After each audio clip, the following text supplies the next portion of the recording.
Hello, Texans. I'm Susanna, and this is the Susanna Gibbs Show. I'm currently in Chicago. I'm on the edge of Chinatown. That noise in the background is the Chicago Marathon.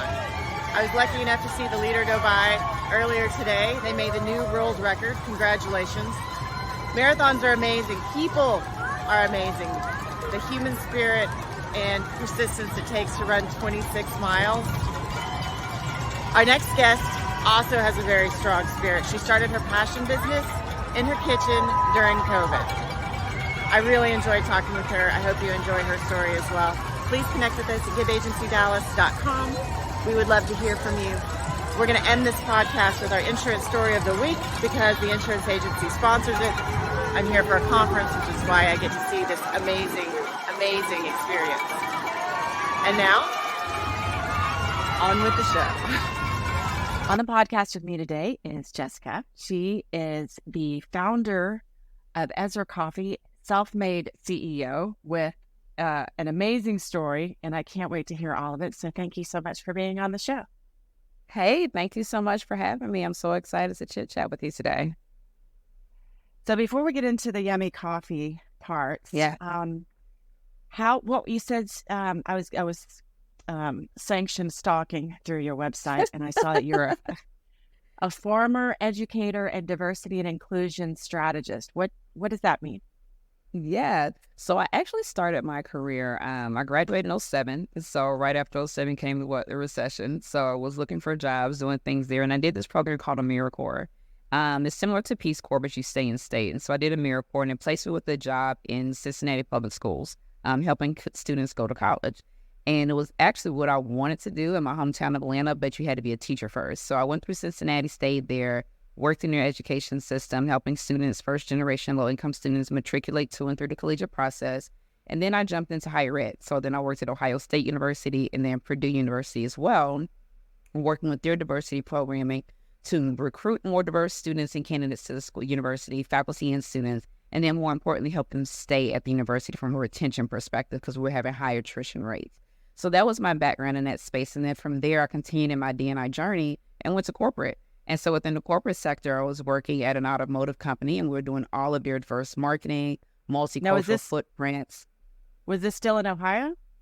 This is now in Toyota. So I move a lot. I'm on my 6th state and 2nd country. So I've been kind of bopping around. So this is here in Texas. And so I was working there and doing a lot of amazing things there. And then the pandemic happened, and I was wanting to try some different things and was looking for something. And I always had this love for coffee and making things in my house. And so I had a lot of free time. So I was like, let me see what this can actually look like. Interesting. All right. Before we get to the coffee bits. Yeah. So you were in, I'm from Ohio. My family's from Ohio. What part? Cincinnati's had a big resurgence, but I don't think it wasn't happening when you were there, was it? Not at all. It was, It was on the cusp. It was starting out, right? So It was starting, and then I was actually heading out. So I left right when they were kind of like taking over. Maybe if I had saw some of that then, I probably would have stayed a little longer. But I left right before that all took over. Yeah, that makes sense. Now, Ohio has been racked with problems from oxytocin and the whole drug issue. And were you there then? Did you see any of that, or did that predate you as well? No, actually, I was there but I was in Indiana when it was really, really bad. And I was in Indiana actually at the time when they had the needle exchange program, which was something that Governor Mike Pence put in place for those who were suffering from that because of the amount of overdoses and the amount of people who were really heavily invested in these drugs. And so it wasn't just oxycodone, but it was also those who were on heroin and all these other things too. Yeah. So it was really interesting and sad to see what seemed to be such great circumstances flip. It almost seemed like it happened overnight. And maybe it was there the entire time, but you just didn't see it as much. But it seemed like this flip just happened overnight. And it was painful to watch. It was painful to go through. It was painful to see families being torn apart and things of that nature. But it's also, for me as a person of color, it was like the reverse of the 80s, right? It's like the crack epidemic, and now you see it flipping into another space as well. So disheartening all the way around. Where did you grow up? I'm from Atlanta. Oh, Atlanta. You said that. I'm in Atlanta, Georgia. Yes, ma'am. Hot Atlanta. Hot Atlanta. Well, what part of Ohio are you from? I missed that. So Marion, Ohio, which is, north of Columbus. My parents met at Ohio State, but I still have a ton of family in the Cincinnati, Kentucky area. So I have great memories of swimming in the Ohio River and visiting family there and the farmlands up north. So I moved there when I was 3, so I can't claim it. But I did love Cincinnati. I thought Cincinnati, I visited before it declined. And so when I was really excited to hear that it was coming having back. a resurgence, because it's got, with the river running right through there. I mean, it's just so cool. It has so much history, and I love the fact that living there, you can get to so many other cities within an hour and 30 minutes. So you can be in Louisville, you can be in Lexington, you can be in Annapolis. It was so quick, whereas in Atlanta, it's 4 hours out. No matter which way you're going, it's going to take you a while to kind of get to the next place. Atlanta's kind of hard, man. Their traffic is, like, everybody claims Dallas traffic is bad, but you can't take a side street in Atlanta to get there. And the side streets are just as bad. Yeah, I was literally just talking to a guy the other day. He was an Uber driver. And he was talking about Atlanta's traffic. And I told him, and I'll share this with you too. There is a piece. It said, why is it? He said, what does Atlanta's traffic have to do with segregation? ... Everything. And it walks you through how they built the highways in Atlanta, how the streets are designed, how the trains stop at certain times of the day, and how they built this all around a particular time. It's very fascinating. The researchers who really did this piece on it, and it's actually the piece of that article piece is also in the 1619 project, if you have that as well. But it is amazing to see. And so they go through different cities and they talk about how cities. So they did Atlanta and Chicago because they have similar issues, and they walk through. It was very fascinating to kind of see as well too. And you don't think about it when you're from there. It's like you just get used to it. You just know not to get on 75 after 4:30 on a Friday. Like you're not going anywhere. Yeah. You just figure out wherever you're going to do on the other days of the week. So it's interesting to say. I have the next guest coming after you. Her name is Victoria Meeks, and she is working on a project in the 10th Street Historic District, which is also exactly what you're talking about, how they put a city in the middle of a neighborhood and how it disrupts it and how it changes it. And it was, so you allude to that thing, but it's interesting that you have the diversity and inclusion aspect, which I guess makes you more, do you think you're more aware of issues and segregation and how cities move and being able to talk about it with people, especially on the corporate side? Yeah, I think being a woman of color, you're always going to kind of be aware of it, right? I think growing up in a city like Atlanta, which is kind of the reverse for a lot of other people of color, where everything is Black, where most people would say, like, I was the only Black person here, I was the only Black person there. I have the flipped experience, right? And so I think for me, being in the diversity and inclusion side, you're more intensive to ensuring that spaces are inclusive. I would say will be that. I'll say also I have a heightened sense on belonging. And I've lived abroad. I've lived in a bunch of different cities. So I'm also looking for that connective tissue. How can we all find some commonalities regardless of the obvious, where we can still live, work, play, and eat in the same spaces and enjoy and be able to enjoy each other and more importantly, learn. One thing with Ezra, all of our blend names are named after significant events and individuals within our collective American history. And so on the back of those bags, we all tell these different stories. And because, when you're drinking coffee, my grandfather, he used to always have his newspaper. He was educating himself on something. And so I really wanted Ezra to be that vehicle as well, where we're sharing these different stories of things that have happened that we may not always talk about. So I think that diversity, equity, inclusion background allows you. Sorry, I had something beeping. I was like, what is this beeping? Oh my God.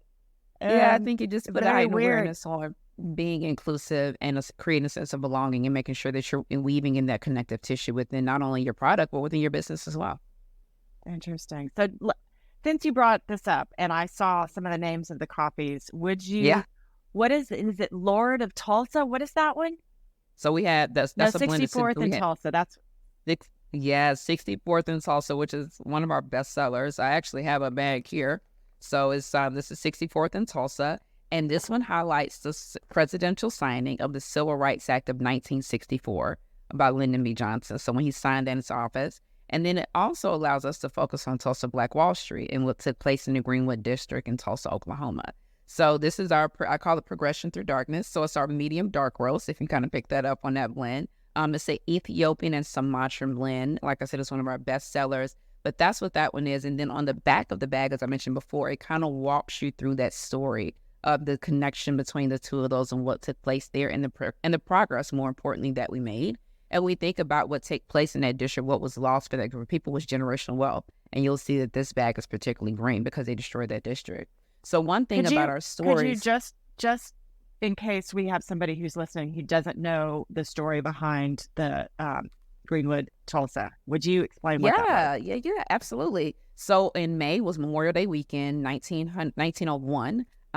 There was a massacre. Why don't I say a massacre? It was a bombing in Tulsa, Oklahoma. And at this place, that street was called Black Wall Street. It was full of Black businesses, Black hotels, Black hospitals. Anything that you would need within your community to survive was there and was created and provided all by Black business owners and Black individuals. And they stayed in their own space, right? They were thriving. They were doing really well. One individual made a claim that someone had accosted her in an elevator, that a Black man accosted her in an elevator.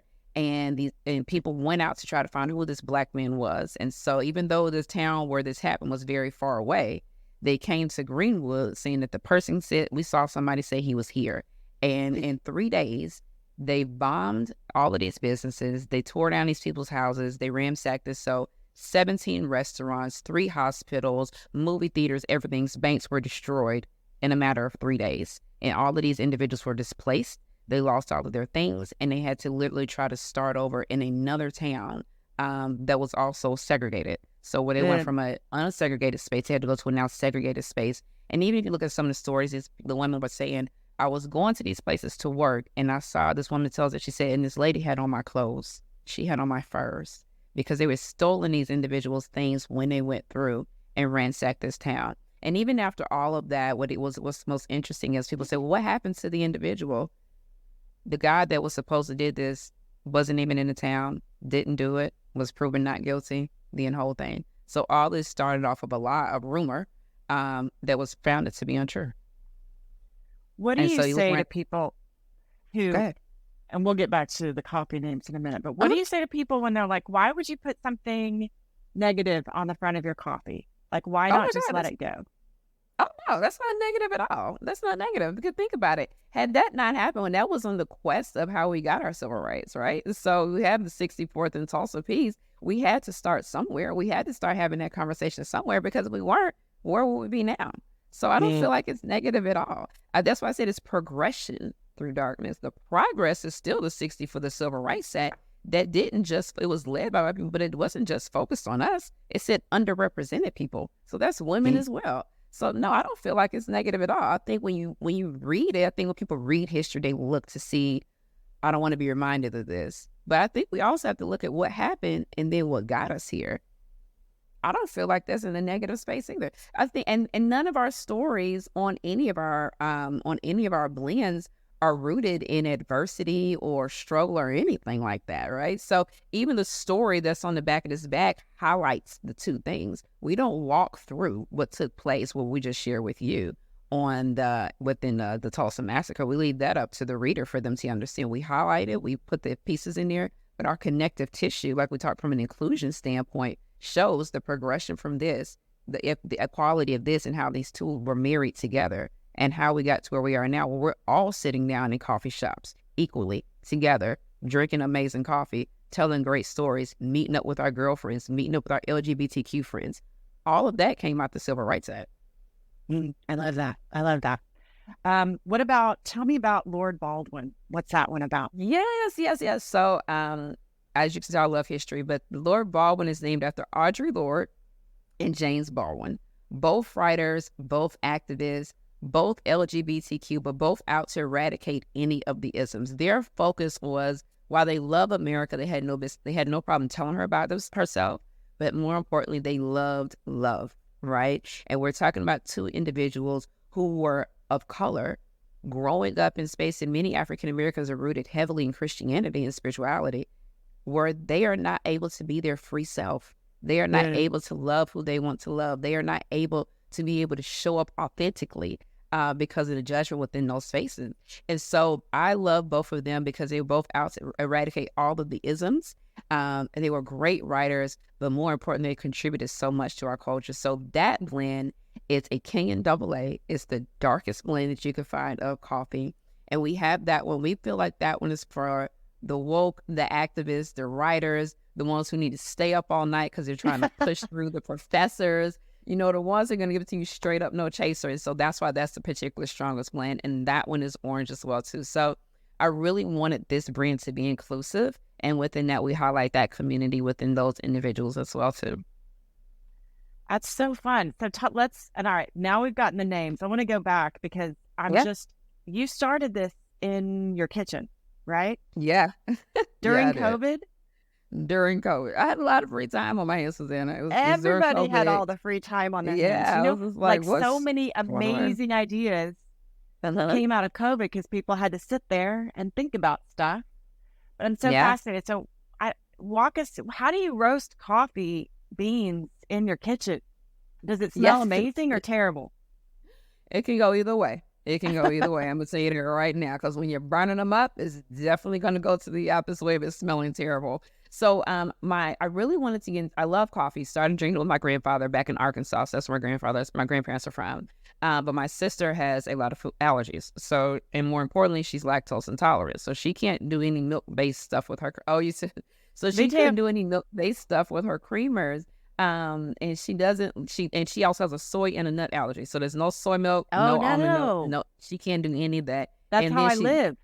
Yeah, and oats really kind of irritate her too because she has eczema. So the child is literally nuts, not even nuts, I'm sorry. She's literally lettuce, water, and Tic Tacs. That's what I tell everybody. My sister, lettuce, water, Tic Tacs because she's so allergic to things. Anyway, I was trying to find different ways that we can flavor coffee so that she didn't have to have those things. And so I was mixing coffee beans and like pouring syrups and stuff on because I saw some stuff on YouTube. And I saw this one guy, he was doing roasting his with a cast iron skillet. So remember the pandemic, nothing's coming on time. Shipments are delayed. So me trying to order a coffee spinner it's not coming like when I thought it would.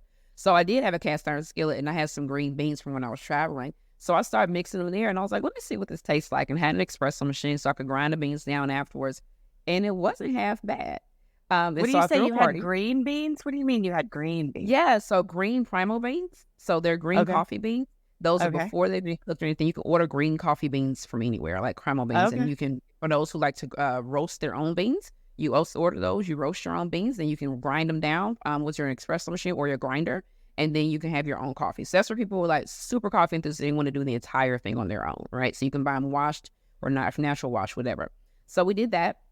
I had a party and I set it out and I was like, hey, you guys, I'm starting a coffee brand. No, I sat on the counter and I told people to try it. Now, this coffee, I had put a little cognac in there because what's a party without alcohol? And so I was telling people, trying. My friend was like, this is really good. You should try it. And I was like, I didn't ask you to speak businesses into my life. Just drink the coffee, get your drink, and go about your business. She was like, no, it's really good.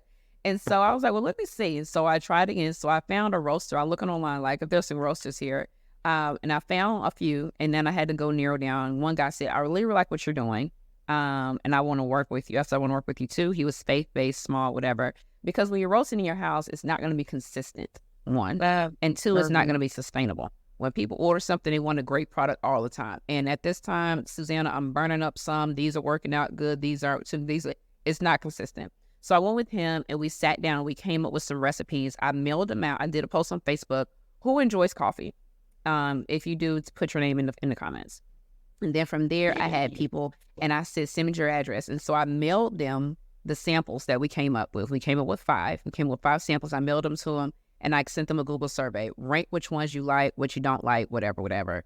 And that's how we narrowed down our blends. And surprisingly, I actually sent out a whiskey blend because I like whiskey. And I was so excited about it. It got the least amount of reviews. And so but that taught me something really early in business. You're not selling what you like. You're selling what your consumer likes, right? And so had I put that out without that research, it would have flopped and I would have wasted a lot of money. So we came back, and that's when I did a cognac blend. Remember I said I had that at the party. So I tried to say, let's see what people like about this one, and it hit. And so then we went through and we found the story about Hennessy and Black people and Josephine Baker and Eugene Bullard. And we wrapped that in, and that's how we got that LeGrand Duck 1928 blend. Oh, that's fun. Uh-huh. So you started this business. So COVID was 2020. Yeah. When did you get with your roaster to make it more consistent? Yeah, that was in 2020 as well. So we met up in 2020, got with him, finalized the blends we wanted. Me and my line sister's husband worked on design. So these bags, we designed all of these ourselves. We designed the bags, we ordered them. And I said, I'm going to order a small batch and I'm going to put it out there. We're going to see what happens. We launched February 7th, 2021. In June of 2021, we were accepted into Target's Accelerator Program. And then October and August of 2022, we were on Target.com. We went live on Target.com. In October of 2022, we launched in HEB. So we scaled very fast. So from the kitchen to retail shelf in 16 months. It sounds like kind of a Cinderella story where it was easy and you're shaking your head. No. It seems so fast though. What roadblocks did you have along the way? We had a ton. But I'll tell you our most expensive one. I'll say most expensive one. We were excited. We put this stuff out. Mind you, I've never done this before, right? So remember I told you I ordered bags from China. I thought it'd be fine, no problem. On all bags, you have to have a barcode. So I bought some barcodes off the internet. Sounds good. Put them on the bags, ordered these bags, shipped them over, paid all of these got ginormous prices for shipping because it was crazy in 2020 to get stuff here. And get ready to go live with Target. And we're checking, and Target says, HEB says, Target both, oh, you can't use these barcodes. These aren't GS1 barcodes. You have to get new bags with new barcodes for all of your blends. Oh, boy. That's a great example of you don't know what you don't know until it's too late. You don't know here's the next thing. I said, oh, okay, sure. But then we have whole beans and ground, right? But when we did the second run of bags, we only sent the barcodes over for the ground. Uh-oh.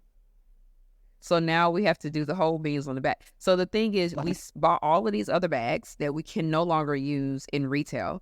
And then we have these other bags that we can use in retail. We have to use certain things. So that was a little different. So that was a good lesson early, but it was an expensive lesson. So those other bags, I'm like, we're using them. So pop-ups, events, vendors, corporate things where we don't have to scan it, those are the bags we're using, right? But I didn't know that until really right before. And on top of that, with HEB, we had to get them in time. So I had to pay a rush to get them back to the States from where we're ordering them from, because trying to get them printed in state wouldn't have been done in time. So we had to go back to. So that was a serious bump for us as well, too. And then I think another bump in all of that is, I wanted us to be successful on shelf. And so we had to be very strategic in how many stores are we going to do and what's realistic of us and what can we afford? We've not been in business for 2 years, so we can't go to a making it alone. We don't qualify. We also I didn't know the business well enough to say I wanted an investor that early on. I don't know what this is that I'm working on, right?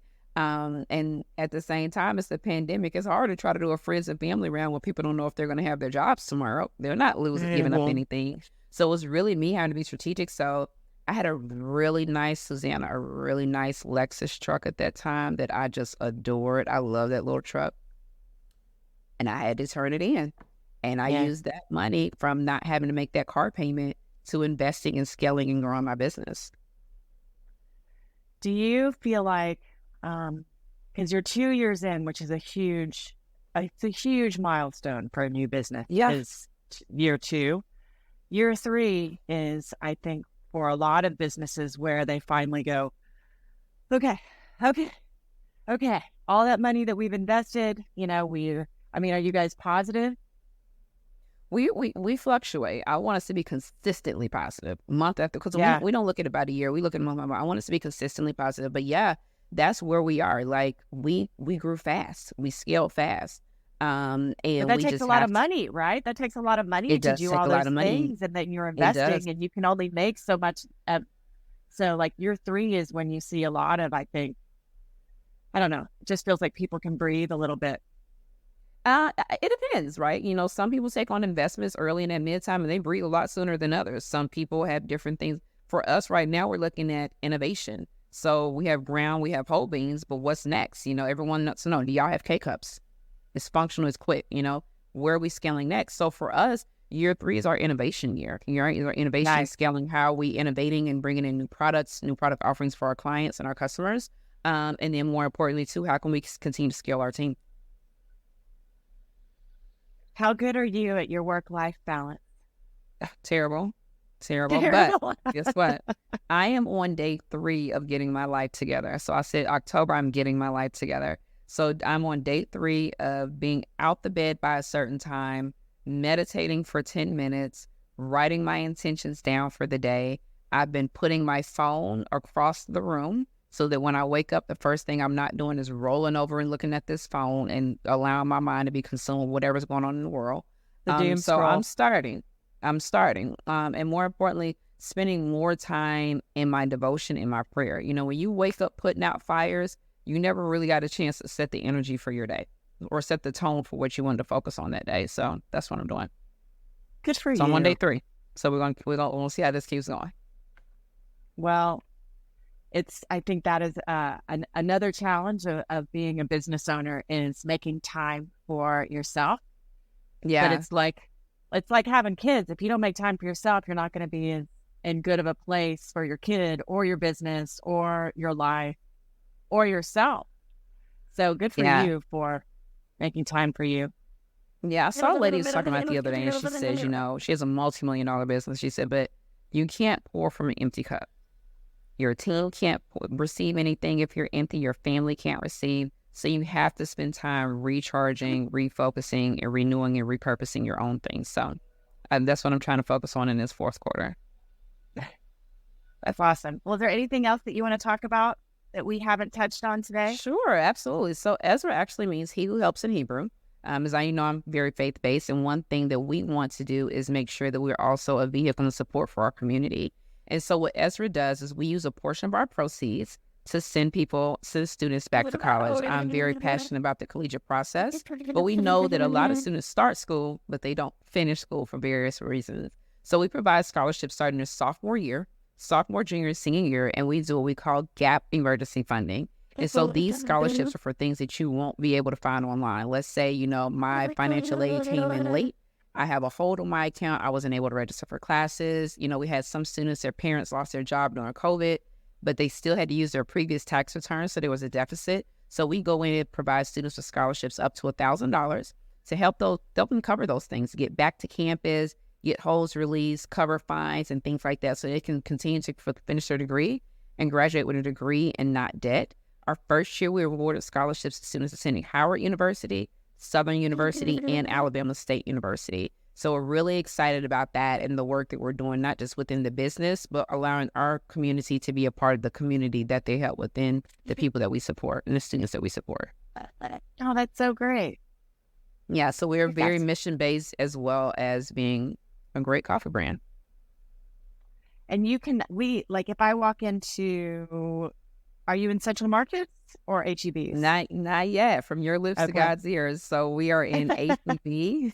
We're in HEB. We are also on Amazon for those who like it prime. We are on Amazon and we send to them weekly. So it is freshly roasted. We are also on Target.com if you would like to order from Target.com as well. If you're in Michigan, we're in Bridge Street Market. You can shop us in the Bridge Street Market stores. That's fantastic. Yeah. Well, Jessica, one of the cool things that we are, being an insurance agency sponsoring the podcast, it's always fun for us. We revisit with our businesses yearly. How are you doing? How'd your sales go? What are your challenges? How can we help? So, and we want to do that on our podcast too and continue to have people back. So I'm excited to see what all you do in the next year and how you grow. And I like your stories. I like your copy names and how you incorporate history. So I wish you all the best Thank you. And fingers Thank crossed, you. your 3 days continues on Listen, through the rest of the year. that will happen. This is a big season for us too. So I'll gently plug our Candy Yams blend, which is, oh yes, it is for the culture. It's amazing. If you like pumpkin, we all for it. But if you like yams, this is definitely a blend that you want to try. And so that blend is also in HEB as well when we're running some promos coming up in a few months. Do you sell on your website too, or are you mostly Absolutely. Okay, Ezra, people can go to your Ezra, website too. EzraCoffeeCo.com is our website, and you can find us on all social. You can even order right from Facebook. So we're everywhere. Everywhere your phone is, we are there as well. Awesome. Well, thank you, Jessica. Thank you so much for being with us today. I appreciate it. All right. Take the time and tell us your story. No worries. Thank you, and have a great day. Our insurance tip of the week. We don't really have one. I'm so moved by being here. Whatever marathon you are running in your life, keep going. I hope you've got somebody there to cheer you on. We here at the Give Agency are always ready to be your cheerleaders. Thanks so much for being here.